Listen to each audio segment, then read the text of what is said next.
The ancient brass bell above the door chimed one last time as my cousins strode out of Harrison's Antiquities and Curiosities, their laughter echoing off the cramped shelves of what was now my inheritance. I stood alone in the dimly lit shop, surrounded by what they called worthless junk, my Uncle Theodore's lifetime collection of antiques and artifacts. "Have fun with your pile of dust, Sophie," Jennifer's voice carried through the door. "While you're cleaning, we'll be renovating the mansion." I ran my fingers along a nearby mahogany display case, leaving trails in the dust. At 32, I was the black sheep of the Harrison family, the one who'd chosen to study archaeology instead of business, who'd spent years on digs while my cousins climbed corporate ladders. Now, Uncle Theo's death had brought us all back to Boston, and his will had shocked everyone. To my beloved niece, Sophie Harrison, I leave my antique shop and all its contents the lawyer had read yesterday while my aunts and cousins sat in stunned silence. To Jennifer and Michael Harrison, I leave the family mansion and its grounds, along with my liquid assets. The monetary difference was staggering. The mansion alone was worth millions, not counting Uncle Theo's substantial bank accounts. The shop? It had been struggling for years, barely breaking even. My cousins thought Uncle Theo was punishing me with this gift, but they didn't know Uncle Theo like I did. I remembered the summer afternoons I'd spent here as a child, listening to Uncle Theo's stories about each artifact. He taught me to see beyond the surface, to understand that value wasn't always measured in dollars and cents. "Every object has a story," he'd say, his eyes twinkling behind wire-rimmed glasses. "You just have to know how to read it." Now, standing in the fading afternoon light, I could almost hear his voice among the shadowed shelves. The shop was exactly as he'd left it, a maze of display cases and wooden cabinets, filled with everything from Victorian silverware to ancient Egyptian scarabs, reproductions, of course, or so we'd always thought. I made my way to his office at the back of the shop, navigating the narrow aisles with practiced ease. The small room was a testament to organized chaos. Books stacked in precarious towers, maps covering every inch of wall space, and his beloved roll-top desk dominating the corner. That's when I noticed something odd. The ancient Persian rug, the one Uncle Theo had always said was his most valuable possession, was slightly askew. In 20 years of visiting this office, I'd never seen that rug out of place. Uncle Theo had been almost obsessive about its positioning. Kneeling down, I rolled back the heavy fabric. There, carved into the wooden floorboard, was a small symbol. A circle within a square, exactly like the pendant Uncle Theo had always worn. The one that had mysteriously disappeared after his death. My heart began to race. Uncle Theo had been more than just an antique dealer. He'd been a scholar, a collector of mysteries, and I'd always suspected something more. His stories had often hinted at secret societies and hidden treasures, tales I dismissed as flights of fancy. But now, I ran my fingers over the carved symbol, remembering something he told me years ago. "Sometimes, Sophie, the greatest treasures are hidden in plain sight. You just need the right key to see them." The key, the strange brass key he'd left me in his will, along with a cryptic note I hadn't yet opened. I'd assumed it was to the shop's front door, but now. I pulled both items from my bag, the ornate key with its unusual teeth, and the sealed envelope with my name written in Uncle Theo's elegant hand. The paper was thick, expensive, with that same circle and square symbol watermarked in the corner. My hands trembled slightly as I broke the seal and unfolded the letter. "My dearest Sophie, if you're reading this, then two things have happened. I've left this world for the next great adventure, and you found the mark beneath the Persian rug. I always knew you would. You have the gift, the ability to see what others miss. What I'm about to tell you must remain secret. Your cousins, your aunts, the entire family, they cannot know. Not yet. The shop isn't just a shop, Sophie. It's a gateway, a repository of secrets that go back centuries. The Antiquarian Guild has protected these secrets for generations, and now that responsibility passes to you. But beware, there are those who would kill for what lies hidden here. Trust no one until you've seen the truth for yourself. Use the key, follow the signs, and remember what I taught you about reading the stories in objects. The first step is behind my bookshelf, the one with the treatise on Mediterranean pottery. The key will fit a lock you cannot see until you know where to look. All my love and all my trust, Uncle Theo. P.S. If Jennifer and Michael are being their usual charming selves about the inheritance, don't let it bother you. They have no idea what they've missed. I read the letter 3 times, my mind spinning. The Antiquarian Guild. Hidden secrets. It sounded impossible, like something from a movie. But Uncle Theo had never been one for practical jokes, and that symbol. Standing up, I moved to the bookshelf he'd mentioned. It looked ordinary enough, old volumes on pottery, archaeology, and art history. But when I ran my fingers along the edges, I felt something. A slight irregularity in the wooden frame, right at eye level. Looking closer, I noticed tiny marks carved into the wood, so faint they were nearly invisible. They formed a pattern similar to the one on the floor, but more complex. In the center was a small depression that looked like. My hands shaking, I inserted the brass key. It fit perfectly.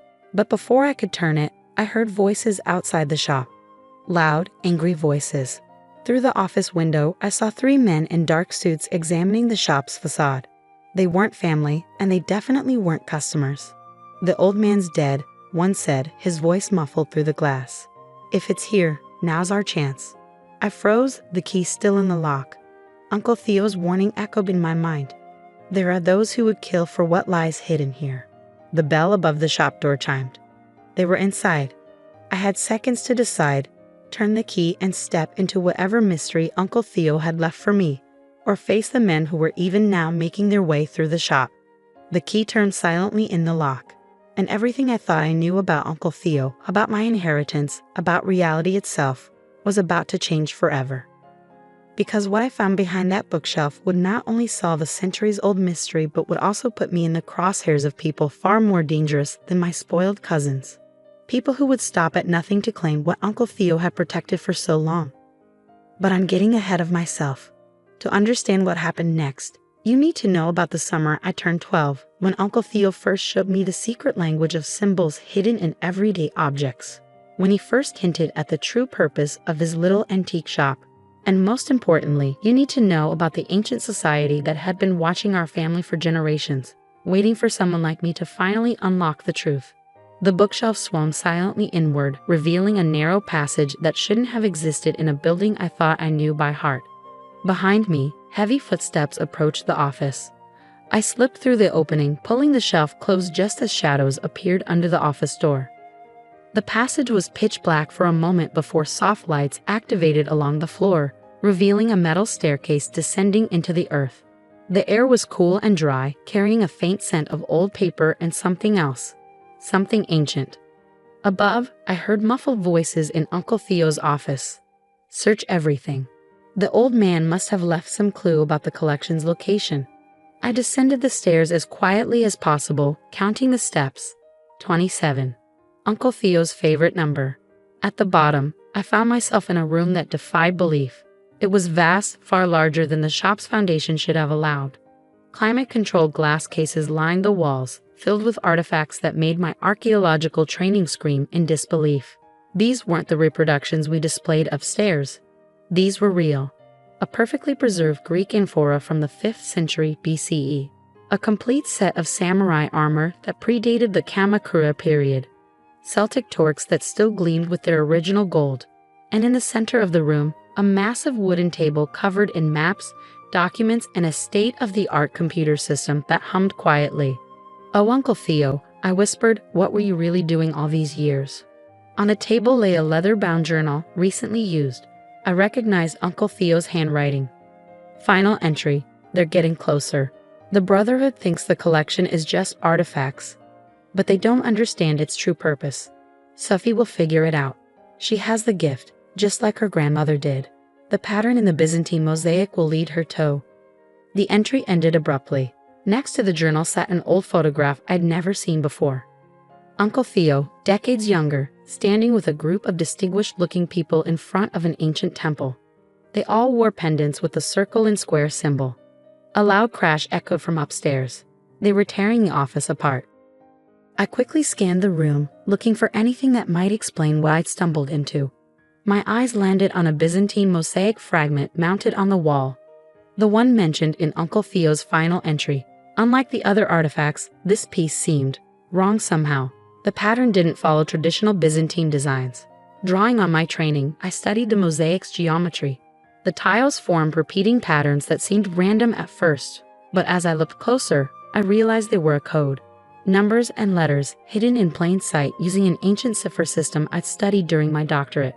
When translated, they read, "The collection guards the gate. The gate guards the truth. In unity lies the key to both." Below the mosaic sat an ancient wooden chest, its surface carved with the same circle and square symbol.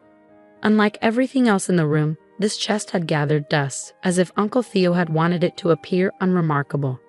My hands trembled as I opened it. Inside lay hundreds of letters, documents, and photographs dating back centuries. Each bore the symbol of what I now realized must be the Antiquarian Guild. As I read through them, an incredible story emerged. The Guild wasn't just a society of collectors.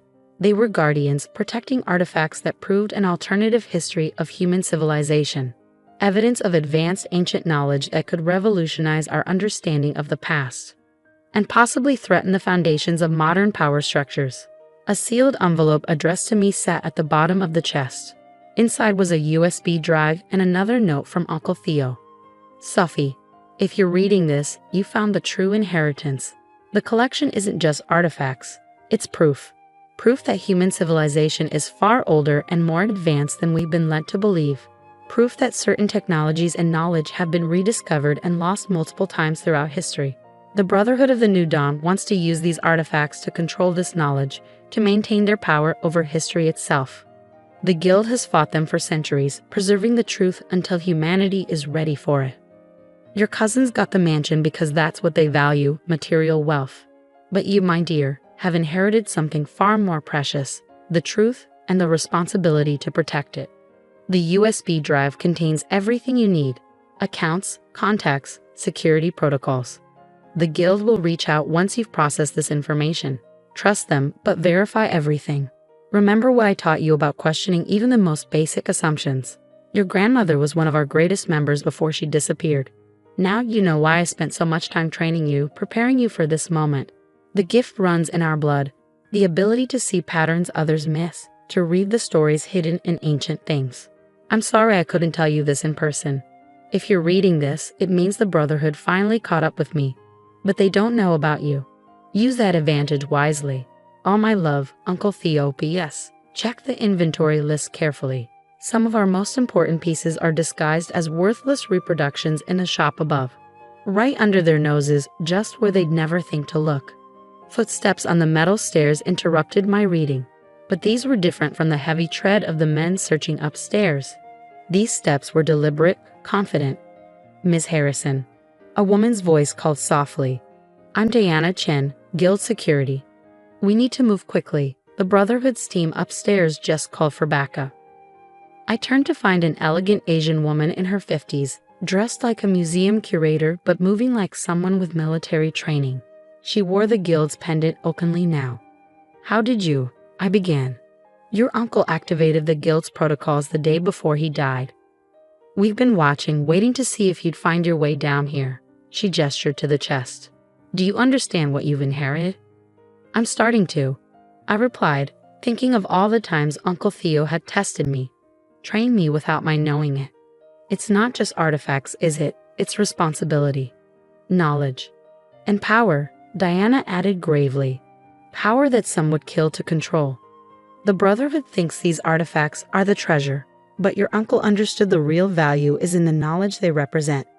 Knowledge that could change everything or destroy everything in the wrong hands.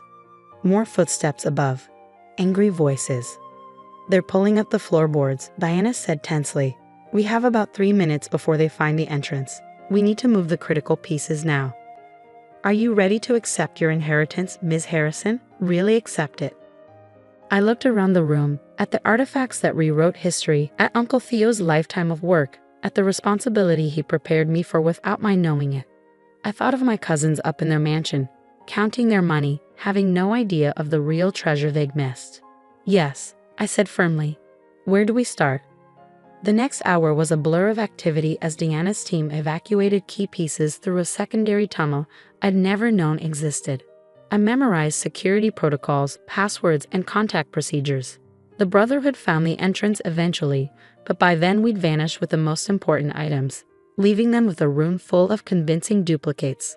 Hours later, in a secure guild facility, Diana finished briefing me on my new reality. Your uncle was one of our best, she said. He identified you as his successor years ago, but we had to be sure. Finding your way down there, decoding the mosaic, that was your final test. And if I failed? The Brotherhood would have found an empty room, and you would have inherited exactly what they think you did. A struggling antique shop. She smiled. But you didn't fail. Welcome to the guild, Ms. Harrison. That was 6 months ago. The shop still stands, still selling reproductions to unsuspecting customers. My cousins still laugh about my worthless inheritance at family gatherings. Let them laugh. Because now I know the truth. About Uncle Theo, about our family's legacy, about history itself. Every day, I learn more from the collection, unlocking secrets hidden in plain sight. The Brotherhood is still searching, of course. They always will be, but they're looking in the wrong places, just as they always have. Because the real treasures aren't in secret rooms or hidden vaults. They're scattered throughout the shop above, disguised as worthless trinkets, telling their stories to anyone who knows how to read them. Uncle Theo taught me well. Value isn't always what it seems. Sometimes the greatest treasures are the ones others overlook. And sometimes, the most important inheritance isn't what you get, it's what you become.